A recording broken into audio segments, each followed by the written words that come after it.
सीमा के साथ जो गलत और नाजायज काम मैंने किए उस पर मुझे बेहद शर्मिंदगी है।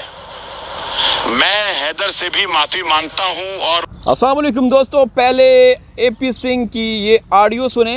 एपी सिंह को गुलाम हैदर भाई ने जिस तरीके से आईना दिखाया, हैदर भाई ने जिस तरीके से एपी सिंह की धुलाई की, अब एपी सिंह के जज्बात भी सुनिए। एपी सिंह क्या कह रहे हैं ज़रा गौर से सुनिएगा, ठीक है ना। और नीचे कमेंट्स में एपी सिंह को लानत ज़रूर भेजिएगा। एपी सिंह क्या कह रहे हैं ये सुनिए। सीमा के साथ जो गलत और नाजायज काम मैंने किए उस पर मुझे बेहद शर्मिंदगी है। मैं हैदर से भी माफी मांगता हूं और उनके वकील मोमिन मलिक साहब से भी, क्योंकि वे शुरू से ही हक और सच पर कायम रहे हैं। मैं निर्भया केस के समय से ही भारतीयों की नजरों में था, लेकिन अब मुझे एहसास हो चुका है कि मैं एक बहुत गलत इंसान था। मुझे यह भी एहसास हो गया है कि मेरी जिंदगी किसी भी वक्त खत्म हो सकती है, क्योंकि मैं अंदरूनी तौर पर काफी बीमार हूं। लेकिन जो मैंने सीमा के साथ किया उस पर आज मुझे गहरा पछतावा है। मैं मोमिन मलिक साहब के पास जाने के लिए तैयार हूं, उनके कदमों में गिरने के लिए भी तैयार हूं। बस वे मुझे माफ कर दें और मेरे खिलाफ जो अदालती मामले चल रहे हैं उन्हें खत्म करवा दे ताकि मैं बच सकूं। अब मैंने मलिक का साथ दूंगा और चाहता हूं कि सीमा भारत से निकलकर पाकिस्तान डिपोर्ट हो जाए। सीमा के साथ मैंने ही नहीं बल्कि कई मंत्रियों, सलाहकारों और नेताओं ने भी नाजायज काम किए जो कि हमारे धर्म में बिल्कुल गलत हैं। लेकिन सीमा आज भी मुसलमान है। आखिरी मुलाकात में उसने खुद मुझसे कहा था कि वो मुसलमान है, मांस खाती है और इस्लामी नियमों का पालन करती है। इसके अलावा एक और दोस्तों, एपी सिंह आप लोग जानते हैं कि ये एक बहुत बड़ा शातिर और चालबाज इंसान है। हमेशा इसने झूठ का सहारा लिया और हमेशा इसने जहर उगला। जिस तरीके से आजकल कुछ एपी सिंह के साथ कनेक्टेड लोग जहर उगल रहे हैं, जिसमें कुछ ख़वातीन भी हैं, वो कुछ को तो एक्सपोज कर चुके हैं और आने वाले दिनों में कुछ को एक्सपोज करेंगे, ठीक है ना। जिनको हम एक्सपोज कर रहे थे वो खुद कह रहे हैं कि ये एपी सिंह सीमा के साथ मिले हुए हैं। जिसको हम खुद एक्सपोज कर रहे थे, यकीन नहीं आता ना, तो मैं आप लोगों को वो क्लिप दिखाऊंगा, ठीक है ना। तो दोस्तों, ये एक बहुत बड़ा घिनौना खेल खेला जा रहा है हिंदुस्तान में। मोमिन मलिक साहब ने कितनी कोशिशें की, हिंदुस्तान के जो कानून हैं उनको मद्देनज़र रखते हुए उन्होंने कोई कानून से हटकर काम नहीं किया। लेकिन बदकिस्मती से, फिर मैं क्या कहूँ, समझ गया ना। आगे सुने। पालन करती है। इसके अलावा एक और हैरान करने वाली बात यह है कि सचिन भी मुसलमान बन चुका है, लेकिन उसकी और सीमा की आपस में बहुत ज्यादा लड़ाइयां होती रहती हैं। आज मैं बहुत शर्मिंदा हूं क्योंकि मेरी अपनी बेटी का चाल चलन भी ठीक नहीं रहा और वह किसी के साथ भाग गई। इस घटना के बाद मुझे गहरा एहसास हुआ कि मैं सीमा के साथ जो कुछ कर रहा था वह सरासर गलत था। मैं जल्द ही एक और बड़ी आपातकालीन प्रेस कॉन्फ्रेंस करने वाला हूं, जिसमें शुरू से लेकर अब तक की पूरी स्थिति को विस्तार से बताऊंगा।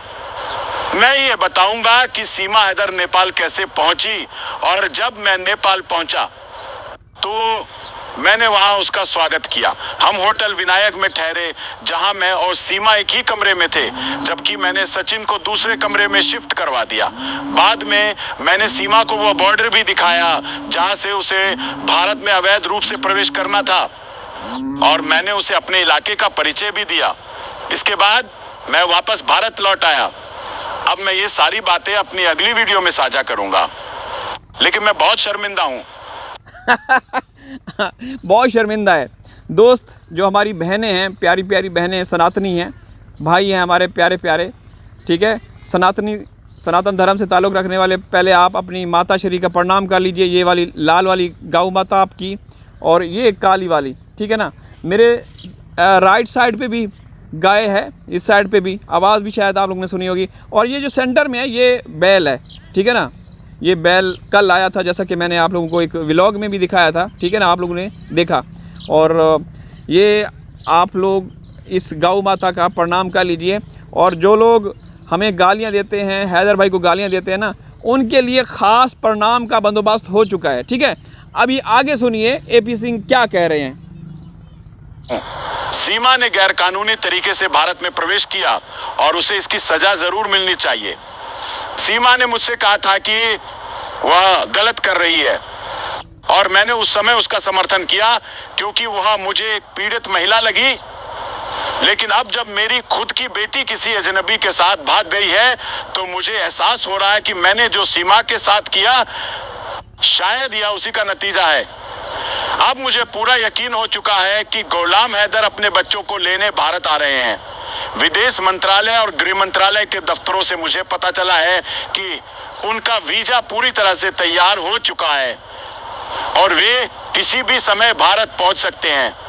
मैं उनका स्वागत करूंगा और अपने घर ले जाऊंगा। घर ले जाएगा इसकी अपनी बेटी के लिए, क्योंकि इसने पहले कहा था कि मैं रिश्ता देने के लिए तैयार हूँ। ठीक है ना, मैं अपनी बहन का, बेटी का। और हैदर ने जवाबन ये कहा था कि ठीक है, मैं दहेज भी नहीं लूँगा, मैं बड़ा दिल रखने वाला हूँ, मैं दहेज भी नहीं लूँगा।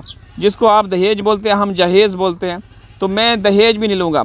ठीक है, तो दोस्तों ये एपी सिंह भड़वा उसकी आप ऑडियो सुन रहे हैं और ये रियल ऑडियो है।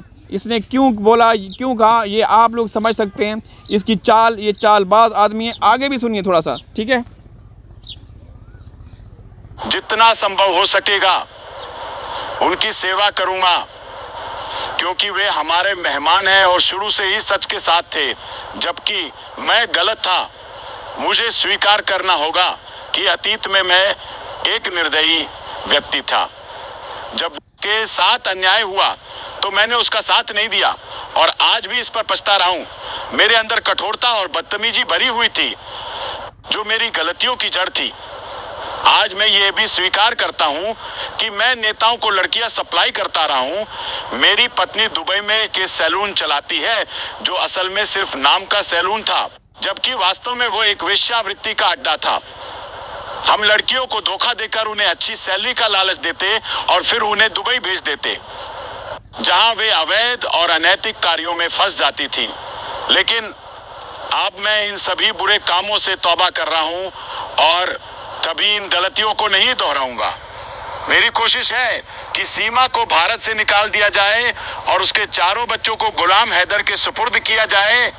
मैं मोमिन मलिक साहब के साथ हूं और जो भी कानूनी कार्रवाई होगी। दोस्तों बात यह है कि अब तीसरा साल शुरू हो चुका है, लेकिन जो मामलात पहले दिन से थे, जिस तरीके से हम लोग शुरू से आवाज़ उठा रहे थे, हैदर भाई गुहार लगा रहे थे, हैदर भाई अभी भी उसी तरीके से गुहार लगा रहे हैं, लेकिन मामलात वहीं की वहीं हैं। कोई भी हैदर भाई ने हर वो काम किया जो उनको करना चाहिए था लीगल तरीके से, वीज़े के हसूल के हवाले से जो भी उनको चाहिए था उन्होंने किया। भारत की अदालत ने लिखत में ऑर्डर पास किया विदेश मंत्रालय, गृह मंत्रालय को, जहाँ से या जो भी हैं जहाँ से वीज़ा हासिल होता है, तो उन इदारों ने वीज़ा तक जारी नहीं किया। रमज़ान के महीने में बड़ी गहमा गहमी थी और बहुत ज़्यादा एक उम्मीद दिलाई गई थी गुलाम हैदर को, और हमें भी ऐसा लग रहा था कि शायद ये ईद से पहले जो पिछली ईद गुजर गई, लेकिन अब एक और ईद बिल्कुल करीब आ चुकी है, सर पे है। 5-6 दिन के बाद दूसरी बड़ी ईद है, तो अब भी वहीं के वहीं हैं मामला। ठीक है ना, तो दोस्तों वीडियो लाइक कर दीजिएगा, चैनल को सब्सक्राइब कर दीजिएगा। हाजिर होंगे किसी और वीडियो में, तब तक अल्लाह हाफिज़।